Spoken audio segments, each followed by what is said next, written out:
Hello and welcome to another episode of In the Wheels, the show that champions all riding from world champs to weekend warriors, where everyone has their story to tell. And today the story is coming from Becky Gardiner. She is a rider making the step up from junior to under 23 elite level. It's going to be hugely exciting to see where her career takes her. And yeah, I just hope you enjoy the episode.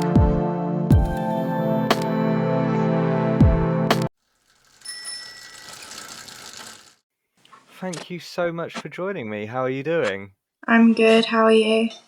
Yeah, I'm really good, thanks. It's always good to chat with someone who's come up through the sort of junior scene in the UK. But like, how did you get into cycling? My brother joined the local club, Lee Valley Youth, when I was 7, I think.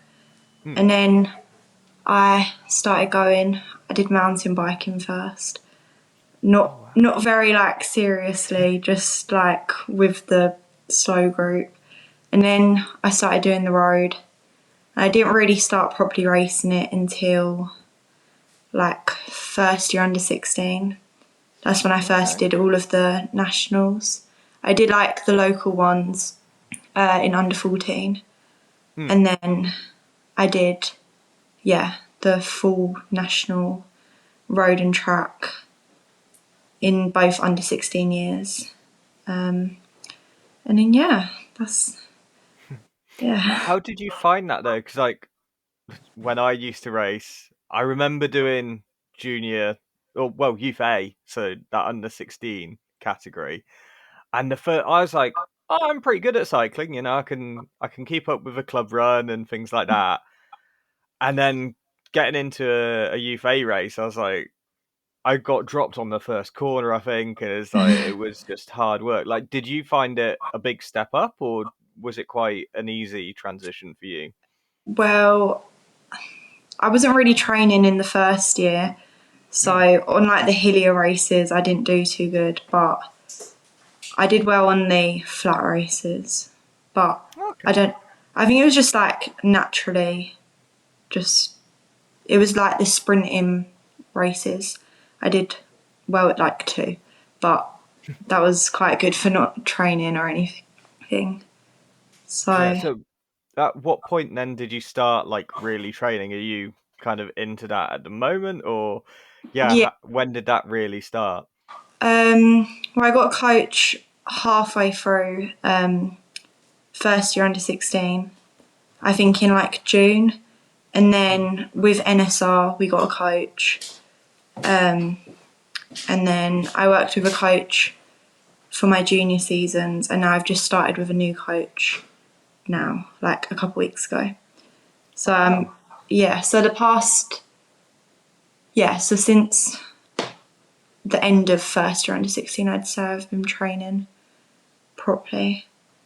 Yeah, it's really interesting actually because you can almost see it on your Palmares, like the sort of that first year junior, you were kind of you were doing some elite races, but I think this year you've really kicked on and kept up a lot better, and certainly 2 top 10s in elite racing is nothing to be sniffed at. Like a lot of people who are, fully grown adults, fully developed, and what have you, probably couldn't manage that. So for you to do it as a second year junior is really good going. Like, how did you find those races, and how did they compare to racing as a junior? The national A races? Yeah, so the North Links Classic, and it was Sickle, I think, the other Yeah. one. So they're quite a lot longer than our junior races, so that kind of makes them a bit harder. And then I think just the girls are all a bit more the women are a bit more. They just race faster and a bit more aggressive. I compared to the junior nationals, definitely. But I wouldn't say there's that much of a gap between the UCIs, because both the bunches are quite big, but just the length is different. The national elite women's are quite a lot longer. So yeah. Yeah, and how did you find so North Links? Like everyone says Lincolnshire's a flat county, and like I get it. There's a lot of RAF bases because it's flat. It makes sense, but there's areas where it's not so flat, like North Lincolnshire and the Wolds. Like, would you say? Well, what type of rider would you say you are? Because to get fourth there implies that you're a half decent climber at the very least. I'd say I'm more of a sprinter, but I don't like, I wouldn't just say I'm a sprinter. Like, I can get up some hills to an extent, like maybe like 2K tops. Like, I could get over like that, but so yeah, there was a couple climbs in that course, but it wasn't too grippy. I actually crashed, I just remembered. Yeah. Well, I wouldn't call it a crash. I like slipped off my bike and then I got back on. But that was, yeah, it was a good race. But it kind of just like, I think it was two girls out the front. And then I think everyone thought it was just going to come back because it was quite an early break. And then I think everyone just forgot that it was out. And I think there was a couple teams as well. I think it was like Smurfit were like blocking the chase. But Yeah, I mean, for them, that's going to be a key race to win, with it being on their sort of home turf, as it were. I know Joe's from Lincolnshire, and like a lot of the team are based there, or certainly sponsored wise and things. So yeah, yeah, that makes a lot of sense actually that they're trying to disrupt wherever they can. But like, yeah, and then Sickle, you got was that eighth in the and like I guess seventh in the bunch kick. Um, yeah, I And think. it's like you're a couple of places. I want to say a couple of places behind or above, but I can't remember now. Sorry, I will actually Google this quickly.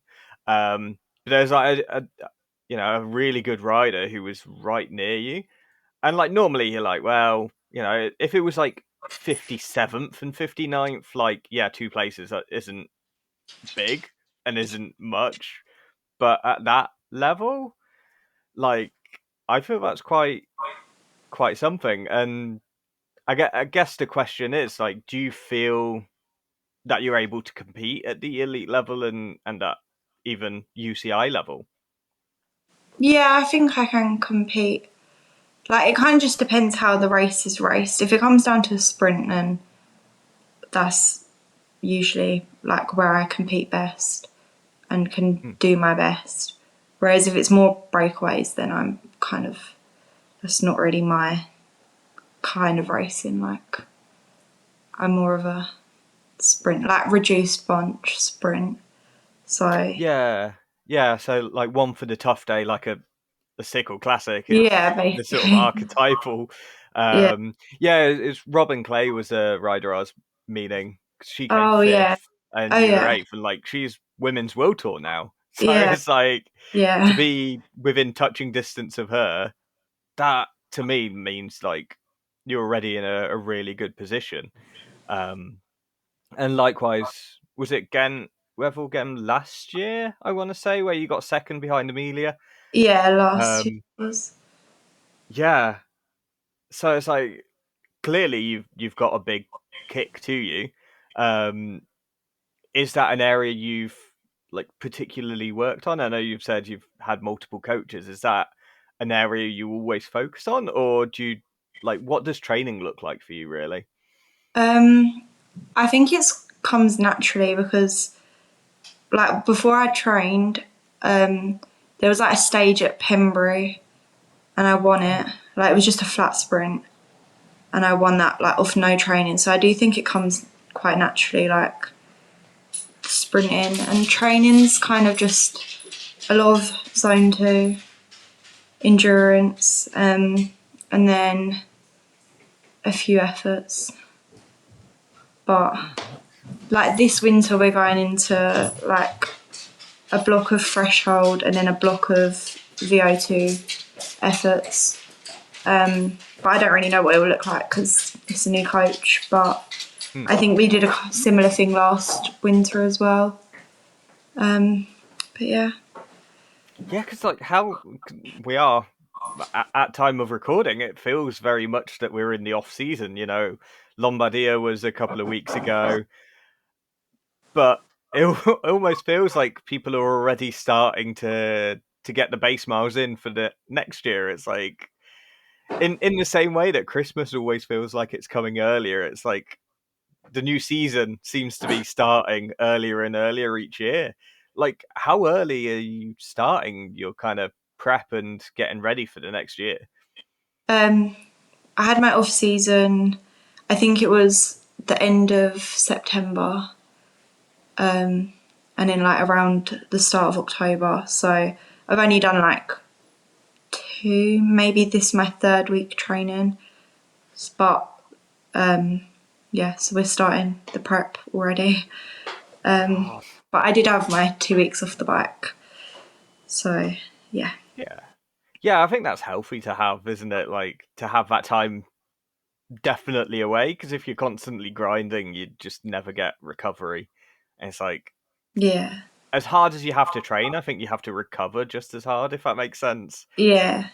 Um, but yeah, and then, like, the end of your season looks pretty good. Like that result at Plouay. Um, how was that race for you? And yeah, how did it go? Um it was good. I kind of another like just watched the race right away. But Aaliyah was out the front, so we couldn't chase. We had to try and bridge. And I spent like 2 laps maybe trying to bridge, and then I was just dying up the hill. So I thought I'll just sit in and do the sprint. And then the sprint, I started. It's quite a hard one there because you're along the. You can see the finish for about 500 meters. And I started sprinting at like 250 into a headwind, but I got quite a big gap because I could see that there was like a couple people, like I was on someone's wheel, and then there was like the bunch. So I thought if I go, then I'll get a gap, and I did, and then I won the bunch sprint. But and Aaliyah came third, which was good for the team. Hmm. Yeah, because like if you're doing such a long sprint and you said it was in a headwind, was there a point at which you were like, "This might have been a mistake," and like Yeah, desperately hanging on? yeah. I didn't actually like feel like the sprint was bad, but I did plan to go at like maybe 150. Like I Mm. planned to leave it later because everyone told me that you need to be patient, and then I wasn't, but it was fine. Yeah. So looking to kind of next year, like I believe you signed for, is it KDM-Wolfpack? I never get their name right, but I'm hoping I got close. Yeah, Um, KDM packed, I think. yeah, Yeah. their name will be on screen for people at home when this actually comes out as a video. So, like, yeah, what made you kind of pick them as a team to go forward with? Like, how did that even come about? Like, because I guess some people might find this boring, but to me, like, contracts are kind of fascinating. How I guess how quickly things can come together, but also how slowly it can be at times. Um, so the team's Tofauti, their like manager, Dexter, he rode for KDM, I think, Mm. after juniors. So we got the contact through him, sent him like my CV. He was quite interested, like the KDM's team manager. And then we had a call and they told us about like the team. And I'd already looked at their calendar and it was a really good calendar, like this year's calendar. Mm. And then thought about it and then said yeah. And that was it really. They've got a house out in Belgium as well, which also was a good seller to me. Mm. But yeah, and I wanted to go to like a Belgium team or like I wanted to get out of the UK basically. But yeah, so they ticked all my boxes, so that's why we went with them. Oh, nice. And do you have like any idea what races you'll be doing next year, or is it still like way too early for that sort of Not discussion? not got a clue. Nice. Anyway, I was going to ask something. It's gone. Give me. Oh, yes, that's it. Like, how have you actually found this year? Because second year junior, that means technically it's like contract year. It's where everyone wants to make that step up, and like, has that been easy to go through, or has there been quite a lot of pressure? 'Cause, as much as like a contract year is difficult for any pro, they are quote unquote just a cyclist. Like that is their job. They are a cyclist. Whereas for someone like you, you're at school as well as wanting to be a cyclist. That kind of feels like it's adding double pressure to it. Yeah, it definitely was a hard year. There was lots of highs and a few lows. It was hard. I was putting pressure on myself as well, which I don't think helped. But um, I obviously got quite a few good results, so I did do well. I didn't win anything, but don't always have to win. No, well, that actually brings me very nicely onto my kind of next question of like, what is success for you? Like, because as you say, you can't win everything; it's statistically impossible. Mm. But like, where do you get your kind of definition of success in cycling from? Um, when I go into a race, I try and set myself like not result goals, like Hmm. being positioned well, making sure I eat when I need to eat, like stuff like that. So that if I do that, then I still feel like I've done, like I've achieved something. Um, I think for the UCI races, a top 10 is definitely like a really good result and something that I'd always be happy with. Um, yeah, that's Yeah. that's Well, like a good what I try to aim for, but it doesn't always work.